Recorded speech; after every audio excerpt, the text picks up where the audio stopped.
Hey everyone, Dick here with IMS, and in this week's how-to video, we're going to go over email encryption.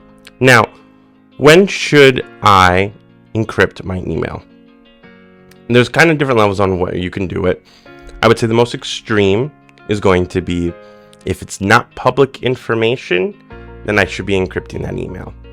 If it is public information and it doesn't contain PII or PHI or personal identifiable information or personal health information, if those do not pop up, then it's probably safe to keep it unencrypted. So if it's just like, hey, how you doing? Can we meet at this time?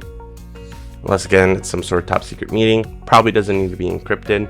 If it has trade secrets or anything of that sort where you do not want like competitors or someone else to see it, you probably don't want to encrypt it.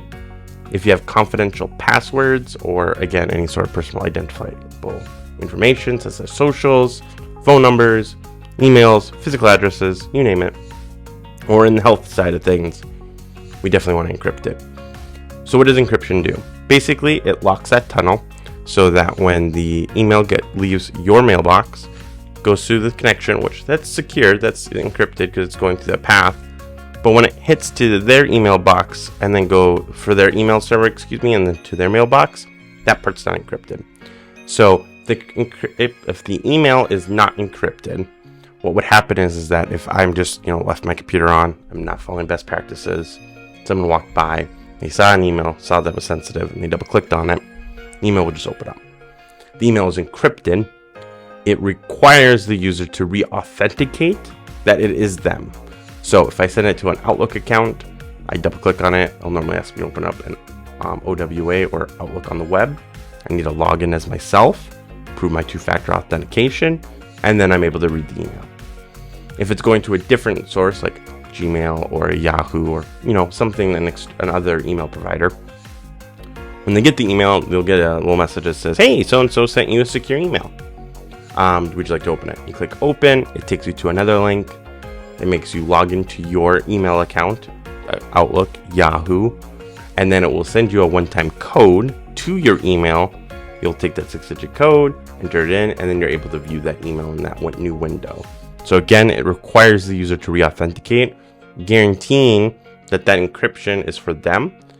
What it'll also do is now if that user, again, no harm to them, or maybe they are being harmful, they try and forward that email to a private email, someone else in the network, or a competitor, that person attempts to open that email, it is not going to let them. They'll try and log in with their email and say, hey, this email is not designed for you. Please ask the sender to send it again. Thus, letting that email, that information stay protected. So how do I do that?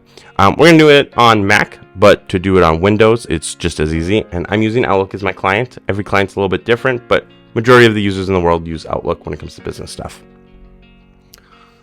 So I have my email. So I'm going to email bob@bob.com. Super secret info. Here are the ninja reports. Cheers. So then on Mac, you will either have an encryption button right up top here, or it'll be in your little 3 dots here, and you can hit that encryption button. Simply do that. I normally do encrypt only. It'll lock that message then, so that owner will only be able to edit those permissions. So if I send it to my recipient, they're not gonna be able to edit permissions and add people to it. And then I can hit send. If I'm on Windows, very similar system, but when you're logged in here, you'll have your file. Go ahead and click on that. Then under encrypt, you'll do encrypt only, and then off you go. This will protect any of your email information, as well as any attachments that are Word, PowerPoint, Excel, basically the Office suite. Alrighty, thank you so much for joining in this week's video. Hope this was nice and short and sweet for everyone. If you have any questions on email encryption or curious about how you can get email encryption for your business, leave a comment below or email us at info@imsnetworking.com. If you have any questions or comments or ideas for next week's video, let us know in the comments down below. Thank you so much for tuning in, and I'll see you guys next time. Take care now. Bye.